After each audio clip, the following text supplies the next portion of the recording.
Asmir, how are we? Very good, thank you. Here in Milan at the moment, the weather's nice. We've been back training for a little while now, so life is pretty good again. Brilliant. Let's dive right into the questions because I'm sure all of our followers want to hear. How did the AC Milan opportunity come around, and have you settled in? How have you settled in so far? Do you know what? It's been an awesome few months.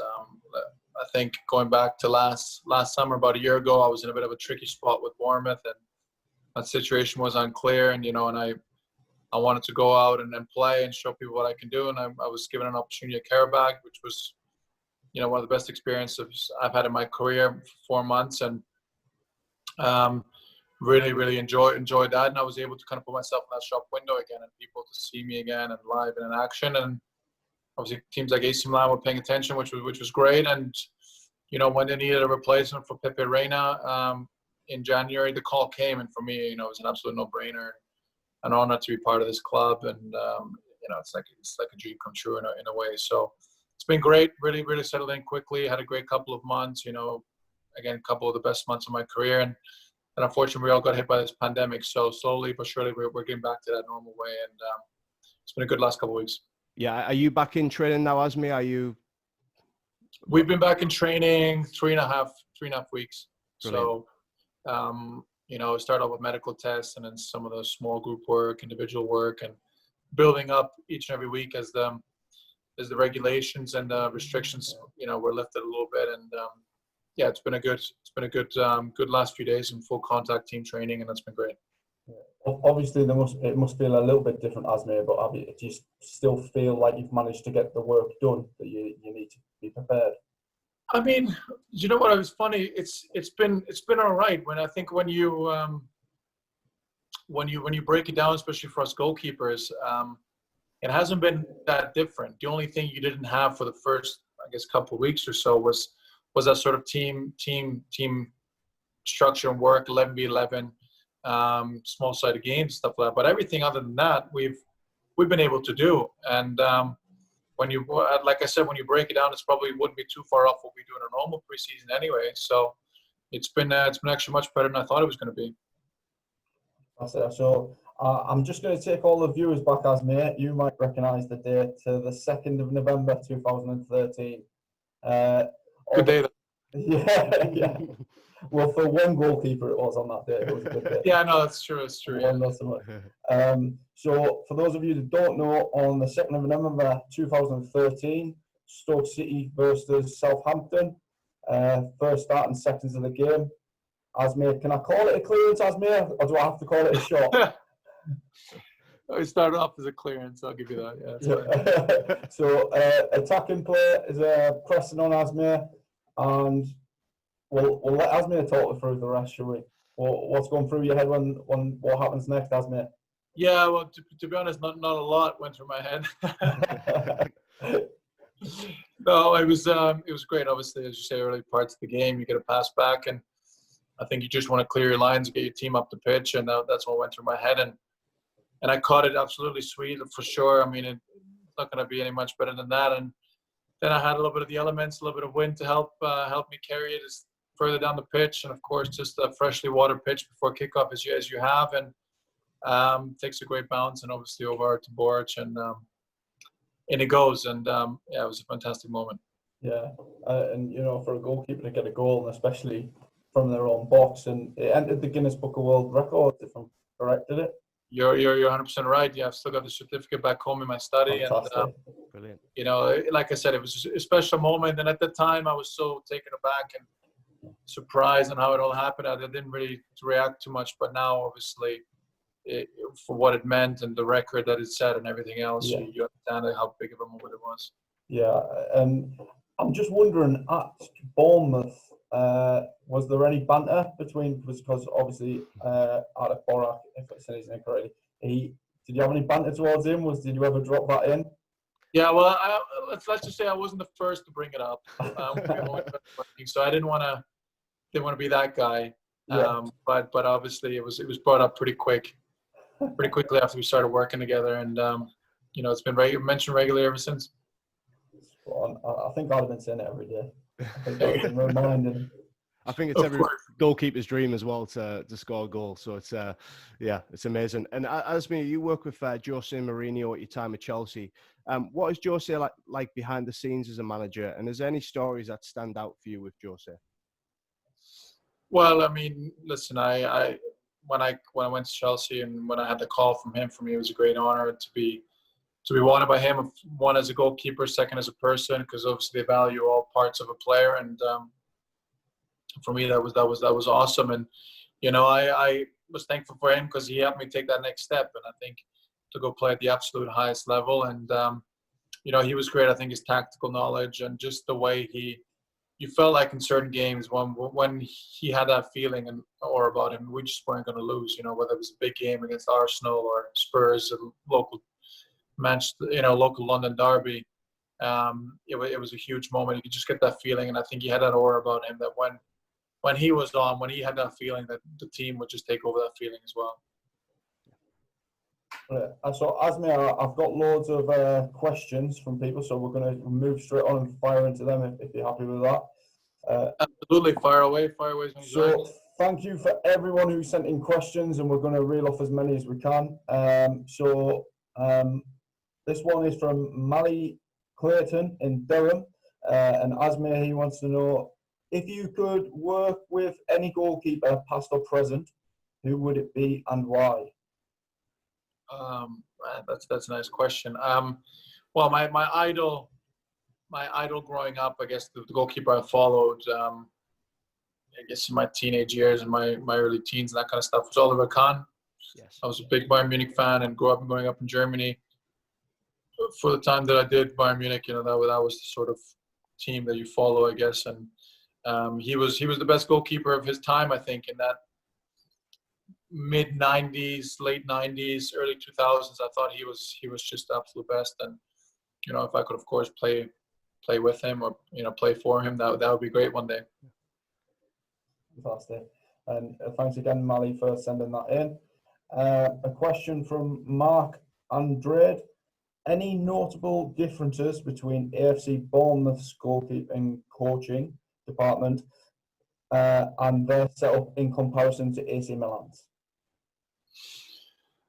Well, you know, in terms of goalkeeper departments, you know, I've been very lucky over many years to work with some great goalkeeper coaches and departments, and you know, the Bournemouth department is just as good as, you know, with Chelsea, with AC Milan and Stoke. You know, they have two goalkeeper coaches now, which probably the more normal way of working at the highest level. We had the same at Chelsea. We have the same here at AC Milan, and you know, they have a really good philosophy. I think that the main difference is it's probably that philosophy, and I think when you get to that level, it's not so much always the goalkeeper philosophy. I think it's also a team philosophy. So the training that you do relates very much to what obviously you're expected to produce on a weekend, and the way the team plays and what you need to do. So, you know, that's the main difference.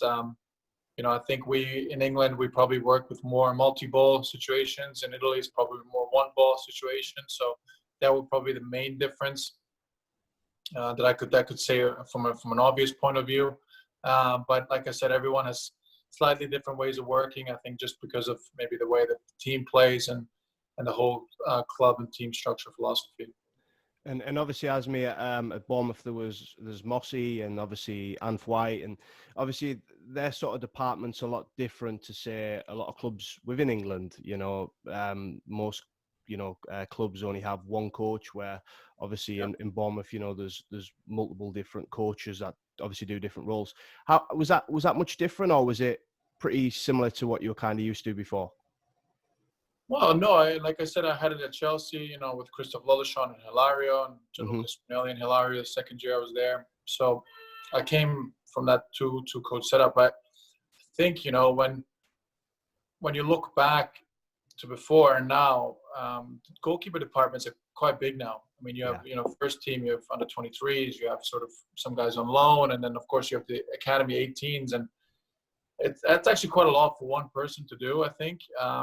So I think there's now numerous goalkeeper coaches. So the higher up you go, there's more goalkeepers to look after in a bigger department. So I think you need numerous people, and I think the great stuff about the coaches that I've worked with in general, and I guess, they wouldn't hire each other or wouldn't work with each other, but they bounce off each other great. I think that there's obviously healthy debate, which is great, but ultimately they work together.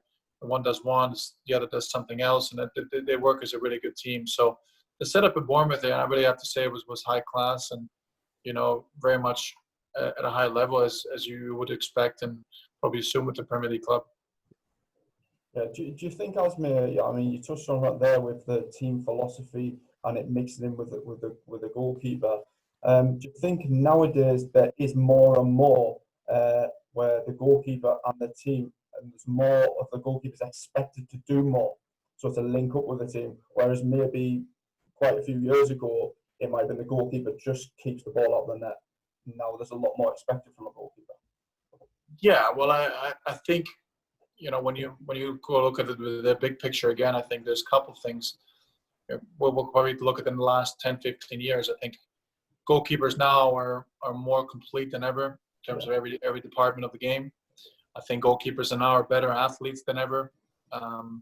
We're high level top fits athletes as maybe before was different. It was just a different era, a different style. So I think goalkeepers are definitely expected to do more now. There's more there has to be to your game than just one really good thing that you do. I think you have to be complete, and there's so many different ways of playing now. And I think the more of a complete goalkeeper you can be and make yourself to be, then of course you'll be able to please and satisfy a lot more managers and make a better career. Absolutely. So we got another question here from Craig Finley from Middlesbrough, and he wants to know, what is the best goalkeeping advice you've ever received off anyone? Best goalkeeper advice. Well,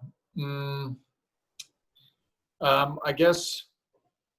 Listen, I think there's the cliches of work hard and sacrifice and work hard, and the most is goes without saying. So I would say that the best. I think for me, the best advice I was given, is to just be as absolute complete of a goalkeeper as you can be, and take bits from everyone and make sure you learn and have an open mind. And I think, as I said, I've worked throughout my career. I don't know how many managers, but there's a few managers, and the longer your career is, the more guys you're gonna work with and play for.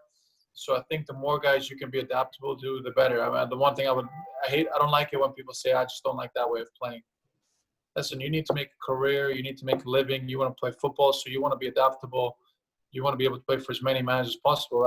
For example, my Stoke time, 5.5 years, we have Tony Pulis of just one way of playing, so you have to be really catered to his wants, exactly, try and execute exactly what he wants from a goalkeeper. And then you have Mark Hughes, who wants the complete opposite way of playing. Nothing wrong with either way, nothing is worse or better, but it's two different ways. And you have to then, as a goalkeeper, adapt to be able to play for both managers, which thankfully worked out for me. But it took work. It took making sure that all my levels of my game are consistent at a good level. Of course, some are going to be better than others, but making sure that everything in your game is as complete and as well-rounded as possible. Fantastic.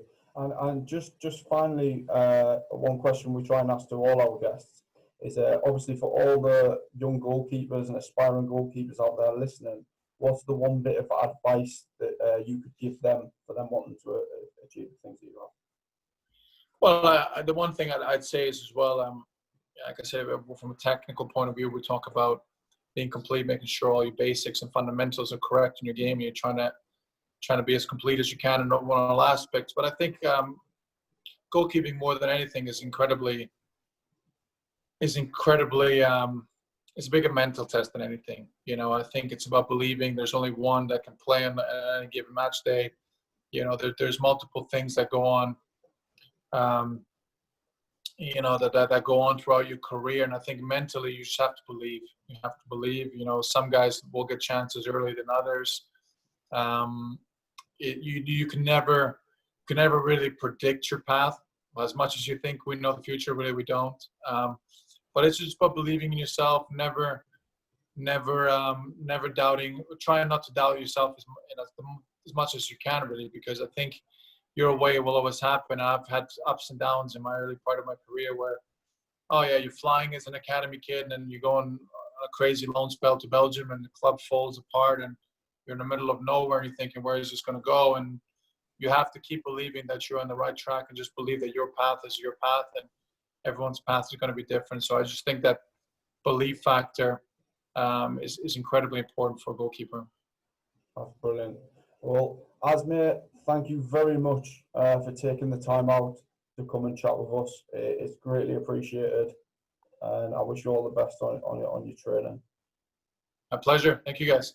Thank you very much. Thank you very much, Matt. Everyone at home, thank you so much for sending in questions to Asmir. I'm sure you enjoyed and took as much as we did from that.